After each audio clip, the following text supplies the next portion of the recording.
So, ladies and gentlemen, I tried to hold down the fort for dudes in their 20s when it comes to hip hop and when it comes to being a well-rounded hip hop fan who wants to check out a wide variety of topics, a wide variety of music, as well as topics and things of that nature.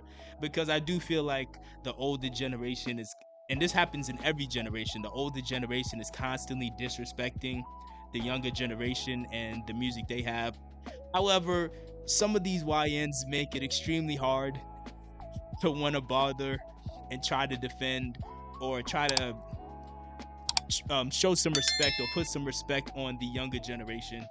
And as you saw, you're about to see, I just got to play the clip, ladies and gentlemen. An individual who's about 22, he's going to explain why he believes that Jim Jones is better than Nas. You saying Jim Jones has more hits than Nas? I'm from New Jersey. We grew up on ballin'.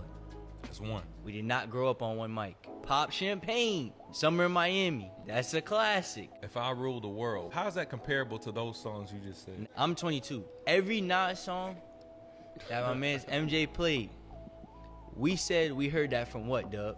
2K. 2K. Those songs are in the video game. Okay. I have never in my life said at a party, yo, throwing that Nas right now. If you did top 3 influential people regarding dressing, But swag, Jim Jones is top 3. But Nas influenced Jim Jones. Cap, Chrome Hearts and the BB Simons belts and all that. Jim Jones is like top 3. So where you put Max B? Nobody was wearing Ed Hardy. Nobody was wearing True Religion. Nobody was wearing Chrome Hearts. All that was white biker stuff. He brought that into the culture. And how old are you, real quick? 23.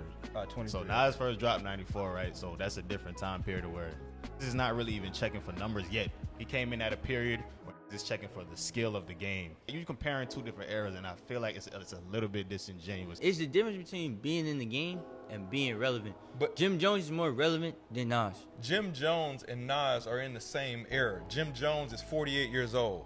Nas is 51 years old. Jim Jones just wasn't a rapper and didn't know how to rap when Nas was rapping. No matter what Jim Jones has improved to, it's still not Nas. But You you can know put a it's V12 funny. in a Honda, it's You not know a it, Lamborghini. but you know it's funny. The last Nas album is not better than the last Jim Jones album. It's not better than the last 3 Jim Jones. By albums. what metric? By what, though? yeah, By that's- bars, by everything. El Capo, It's better the than deluxe is better than King's Disease.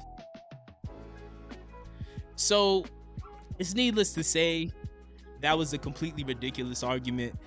But at the same time, I want to try to respect people's preferences because, to be fair, music is subjective. Different people like different things. You may like something that other people think is terrible and vice versa. However, what I don't like is that his arguments had very little to do with music, to be honest with you. Like, he started to go into a tangent, not a tangent, but he started to talk about how Jim Jones was so influential in fashion and things of this nature. It's like, bro, I understand a lot of rappers like fashion. I get it.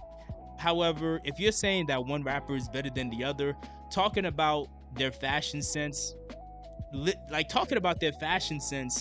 has nothing to do with who's actually a better rapper. Jim Jones in 10,000 universes. There could be infinite realities out there. There is no reality that exists in this galaxy where Jim Jones can hold a candle to Nas lyrically. It's not even a conversation. He also went as far as to say that Jim Jones's last album was better than Nas's last 3 albums, which again, utterly ridiculous. Nas creatively, you could argue he's sharper than ever with his King's Disease projects that he has dropped over the past couple years, as well as his Magic albums that he has dropped over the years. You could argue Nas is sharper than ever. Jim Jones, washed. But people still have a right to like what they like. But he also started to turn it into a hit conversation. Who has more hits? Which is laughable because, again, Jim Jones only has 2 legitimate hits with Ballin' and Pop Champagne. As a solo artist, those are really the only hit songs Jim Jones has had. And both of those songs came out at least 15 plus years ago. Whereas in the case of Nas, it's a much longer list of his songs, obviously. Whether you want to talk about If I Rule the World, whether you want to talk about I Can, whether you want to talk about Hate Me Now, whether you want to talk about It Ain't Hard to Tell, whether you want to talk about anything in between. You can even talk about songs that weren't necessarily hits but were major songs within hip hop culture, like his song Ether, which obviously was the diss towards Jay-Z. And then on top of that, Nas has several legitimate classic albums. In my opinion, I think Life is Good is a classic. That's my personal opinion. But as far as like undeniable classics, Illmatic, it was written. I think It Was Written is arguably better than Illmatic, or not even arguably. I think it's better, but still several classics. Whereas in the case of Jim Jones, the average person, they can't even name a Jim Jones album, to be honest with you. Then also, to circle back to the whole fashion conversation, it blew my mind. But this is also a big reason why I don't like to get into debates with people, especially about music related topics, because they'll just take the conversation into a completely random direction that has nothing to do with what you're supposed to be actually talking about. Like, this reminds me of one time I saw a guy talked about why he believed that Meek Mill was like his favorite of all time, why Meek Mill was his GOAT. And instead of him just talking about the music, he started talking about how Meek Mill bagged Nicki Minaj, as if that has anything to do with the music itself. And in the case of Jim Jones, his fashion choices have nothing to do with the music itself. And the irony to me is he's saying that he grew up on Ballin', but if he's 22, that means when Ballin' came out, he was like either 3 or 4 years old. So, but now I guess you could still listen to a song years after it was popping, but at the same time, you can't say that, oh, Nas wasn't in your generation. Neither was Jim Jones, honestly. Jim Jones, that's like the main demographic of people that care about Jim Jones and Dipset as a whole. Most of them are typically in their 40s. They're typically people who were teens and early young adults back in the 2000s. And Jim Jones is only 5 years younger than Nas. They're literally in the same generation. So I thought it was completely odd to use the conversation or use the angle of Nas wasn't in your generation.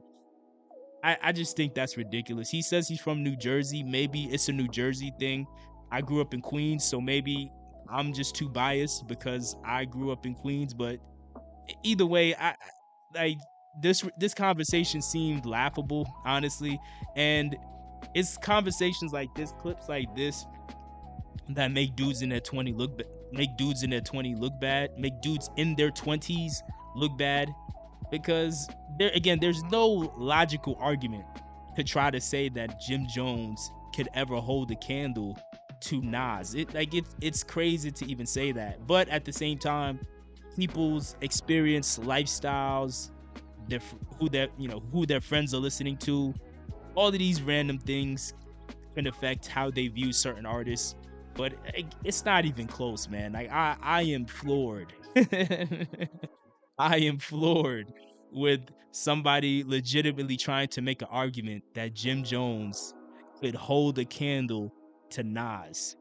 It's fascinating. Like, it's absolutely fascinating. Even from the hit angle, Jim Jones doesn't have much hits. Like, he has like 2 legitimate hits. And on top of that, Jim Jones is not even somebody who's actually creative. Here's the thing, guys. If you like Jim Jones, what you're really saying is you like Max B and Stack Bundles. Rest in peace to Max B and Stack Bundle. No, excuse me. Rest in peace to Stack Bundles. Everybody who was old enough, or I don't want to say old enough, but everybody who remembers, everybody knows that Jim Jones' style, especially on his biggest song, Ballin', was literally written by Max B and Stack Bundles. Like what? Like, you're saying that guy is better than Nas? Like, I don't know. To me, that's insane. But at the same time, people do have a right to like what they like. But again, I just think that's kind of fascinating. And I think his argument would have been better if he would have just specifically kept the argument to, hey, this is what I liked, this is what I identified and related to the most. But he did what a lot of people do with it when it comes to these music conversations. They start taking a conversation in all these different directions that have nothing to do with music. They start talking about who's beefing with who and who's dating who has better fashion sense.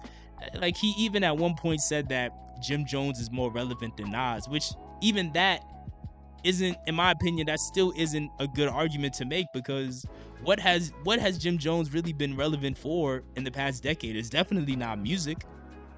It is definitely not music. The only thing notable that I remember Jim Jones doing in the past decade is he was talking on a tapped phone line saying that he wanted to get Tekashi 6ix9ine super violent. That's about it. You can't tell me that musically Jim Jones is more relevant than Nas, when Nas has essentially had a second wind to his career creatively. But hey, it is what it is. Let me know, is Jim Jones your GOAT? It seems like Jim Jones may be a guy this YN looks up to. Is Jim Jones your GOAT, or are you somebody more like me who I believe it shouldn't even be a debate? Nas is much better.